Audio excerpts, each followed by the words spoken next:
Ladies and gentlemen, welcome back to our webinars and to have a good start of the year. I have the great pleasure to be today with our ambassador in China, Mr. Hoogmartens. Mr. Hoogmartens, good afternoon. Good afternoon to you. Thank you very much. We'll have a discussion on, of course, on China, your new country where you are residing already for several months. 2021 has known a bumpy start. We have in Belgium the big challenge of the vaccination, which is a huge task our government and our administrations are confronted with. We have also a bumpy start not only in Belgium. When you look at television, you saw that the United States and Washington was also under heavy pressure, especially at the Capitol yesterday evening. We have some good news. We have the EU-China Comprehensive Agreement on Investment that has just been signed with the European Commission.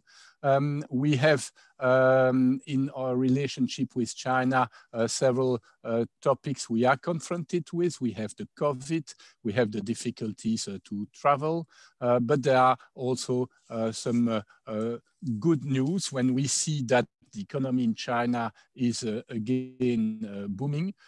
We see also that this year will be an important year, and Mr. Ambassador, you will be at the center of it because it will be the year of the 50th anniversary of the establishment of diplomatic relations between China and Belgium.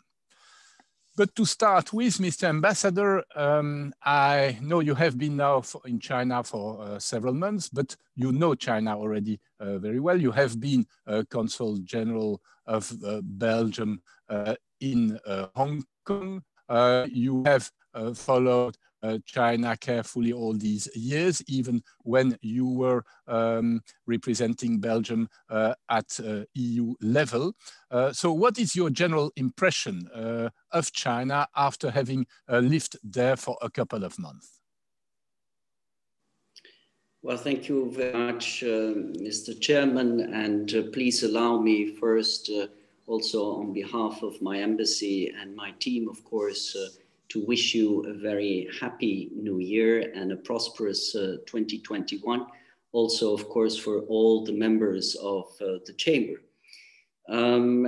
Maybe just to start with a little correction, I was never Consul General in Hong Kong, but it is true that I lived in Hong Kong and that I was a student there. And it is true that I had of course, extensive exposure to China and had an opportunity to travel a lot in several capacities. Also when I was in charge of the China desk at the Ministry of Foreign Affairs. And so I had, of course, many opportunities to witness China over the last 25 years. It is, of course, the first time now that I am residing in China and here in particular in Beijing as a diplomat. And I can only testify to the fact that China has progressed tremendously and remarkably over the last 25 years. And for me, it is really a pleasure to be in Beijing in such a very dynamic environment. This is really a very bustling city, and it is actually a very nice working environment. Having said this, I must really also stress that not only the working environment, but also, of course, the climatological and let's say the environment, the air quality has progressed a lot. which makes it, of course, much more pleasant now, even during wintertime, to see blue skies in Beijing these days. I think also that the Chinese people and the Chinese population has evolved over this last quarter of a century, in the sense that the Chinese have become much more sophisticated. They have also become more sophisticated consumers. And I think that also offers nice business opportunities for Belgian companies. Of course, and you already mentioned it, of course, COVID-19 didn't miss its impact here in China either. Of course, we were until now blessed with much better epidemiological conditions than in Belgium. But it must be said that we need to be very vigilant also in China.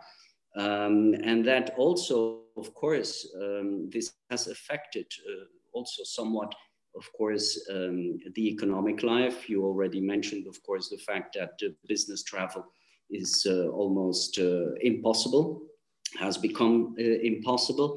And also, of course, that also politically, this has made our life somewhat more difficult in terms of access, in terms of, let's say, possible interviews we have with our Chinese political partners. So this is, of course, still very challenging. And I must say that also the political tension sometimes about the origins of this virus and the way it has been treated in the press also sometimes adds to political confusion and to political tension. Thank you. I would say that I fully agree with you when you speak about a much more sophisticated China than 25 years ago. And we see that every day and in our business life here from Belgium. Fully agree with you. And how would you describe the current relationship between Belgium and China, and how will it evolve in the future? Yes, it's of course very difficult for me to predict how our future relationship will look like. Of course, a relationship is always governed by events which of course we can not foresee. But we should be very satisfied if we look at the past relationship we've had with China and the 5 decades of diplomatic ties which we will celebrate this year. First of all, we must be very happy with the fact that the trade relationship has increased enormously over the last 50 years since the opening up, of course, of China. We have had, of course, regular political contacts at the highest level of government with China over these 5 decades, including actually 3 Belgian kings, 3 head of states. So, and also we have very, very warm people-to-people contacts, which also are a testimony of the friendship between Belgium and China.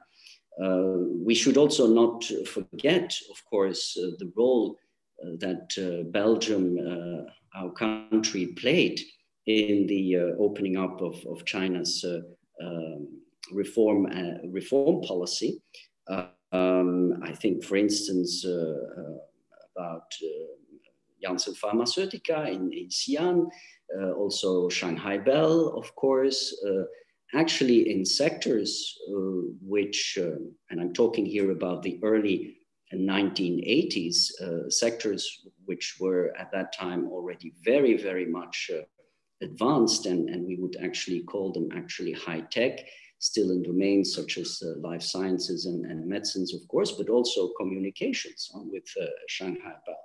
So this is really remarkable. And of course, it is our wish that we can continue this relationship for the future.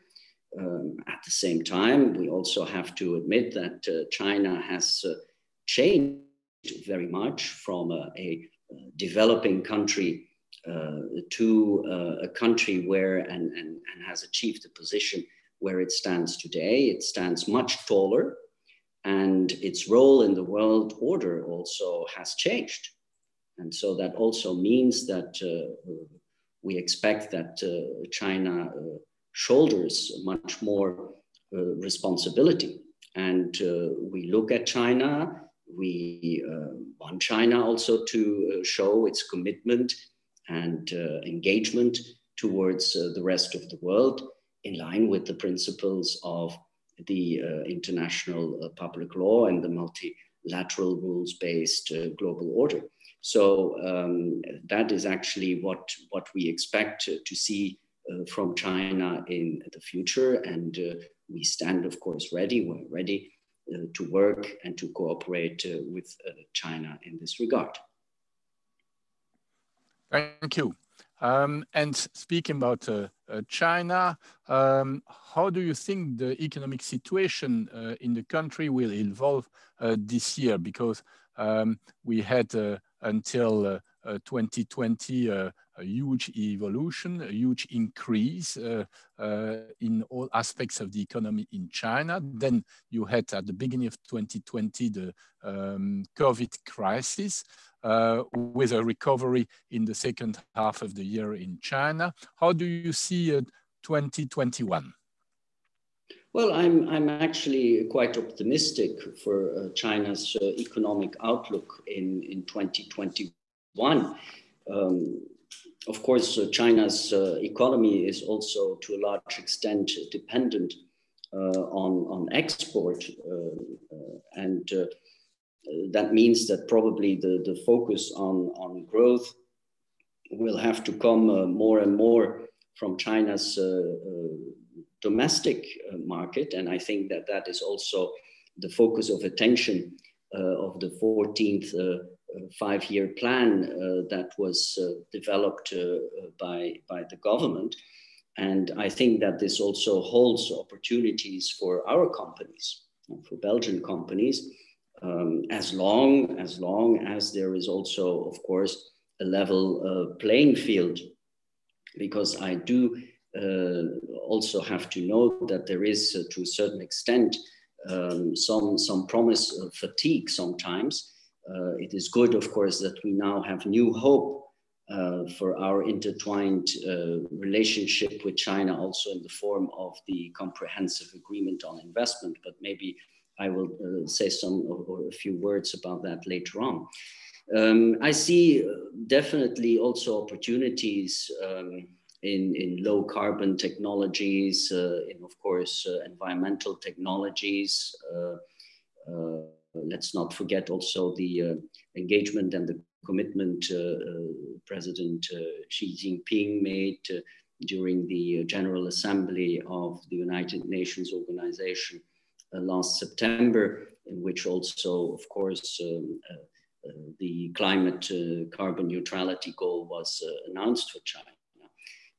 At the same time, of course, and this is a word of advice for all the Belgian companies that wish to deal with China, be well prepared, of course. That is something that you always have to consider when you go to another foreign market, and that you have to be very well prepared and that you seek the right advice. So never be naive when you do business with foreign countries. The question, of course, of decoupling, that is, of course, a very big issue in the background. Let's be clear on this. Belgium, and I think by extension also the European Union, we do not speak the language of decoupling. I do not think that decoupling our economies is going to be to our advantage. But it is a worrying trend, I would say, that we actually see more and more what I call extraterritoriality in economic life, where countries are sanctioning foreign entities, blacklisting them, having negative lists. And of course, this hampers the economic international environment to do business very much. There were some recent successes in foreign trade, of course. And in this field, I should, of course, also mention then the comprehensive agreement on investment. Now, Belgium still has a general scrutiny reserve as far as this agreement is concerned. You know that this is of provisional application already. There is a political, well, I would say a political deal that has been reached, but it is now, of course, up to the member states and also to Parliament to further discuss this. I think my first reaction is that, again, I see many opportunities. So as far as I'm concerned, the glass is definitely half full. Of course, we would have liked to see more ambition, that's for sure. One issue, for instance, which I think is important for Belgium, we still have a bilateral investment treaty. And according to this bilateral investment treaty, there is also investor protection. And we have seen that these negotiations have not been concluded on the part of China and the European Union as far as investor protection schemes are concerned. Of course, what is good is that we have seen, of course, some progress in the fields of environmental standards and also in the field, of course, of labor standards, ILO conventions. But I think that before the ratification, we still have to examine these issues further. But I think that we can be hopeful on 2021 and that this is overall a very positive evolution. We spoke about the crisis, the COVID pandemic. What are some of the economic effects you have seen because of this COVID pandemic for Belgian companies doing business in China on the ground? Yes, well, of course, the main problem nowadays is still that business travel is severely restricted. And that, of course, hampers business, let's be honest. So let's hope that we can soon, with vaccination programs and so on, find a very good solution and that we can all travel again. But I also noted that some of our companies got into cash flow problems as a result of the COVID-19 pandemic, because of course export or import is severely hampered, and that has of course knock-on effects. If your goods cannot leave the factory, or there are problems with suppliers and your supply chain is of course affected, then there are serious economic side effects, and of course that is sometimes very serious. And then of course we also are very much worried by some of the additional restrictions that we now also see on the sanitary and phytosanitary side, especially here in China. We have heard, of course, in the press, you undoubtedly also have heard of this on what is happening in the cold chain of certain products, food products, and so on. The fact that sometimes, according to Chinese sources, the virus can be found on the packaging of certain products. And of course, this all comes with an additional economic cost. And again, this restricts also, of course, trade. And so these are also issues that we have to monitor very, very carefully. Right.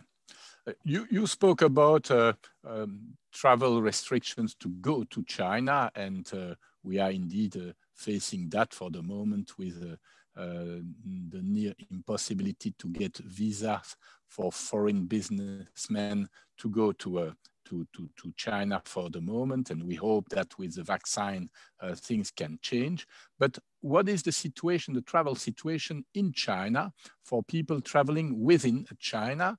I think, if I may reveal a secret, that you went to Hainan Island, and so is it now very easy to travel to China? And when will foreign tourists again be allowed to enter the country? Yes, I had indeed an opportunity already to travel a little bit in China. I made visits to Shandong province. I also visited Tianjin, very important city, 14 million inhabitants, and also under and Tianjin is actually a municipality which is can be considered as a province actually. I was also indeed able to go to Hainan.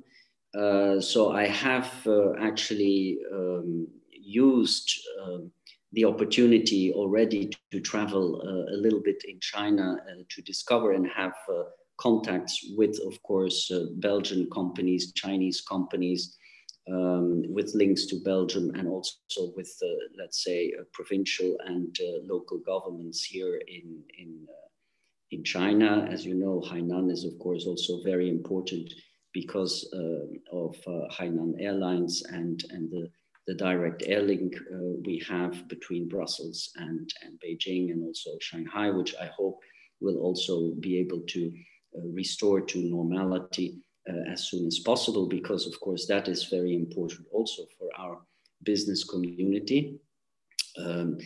Now, of course, this was all possible because the pandemic here had subsided in China, and it was possible to travel. Nowadays, I'm a little bit concerned because I also see that there are more and more cases again in China. Today, for instance, I also received the message that there is a bad spell of the virus now in the province of Hebei, not very far from Beijing. Also, certain strands of the virus have been found now in Guangdong.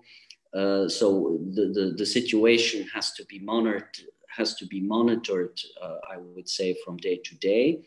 And of course, even for diplomats, when we travel, we need to take into account, of course, the sanitary measures of the country we stay in.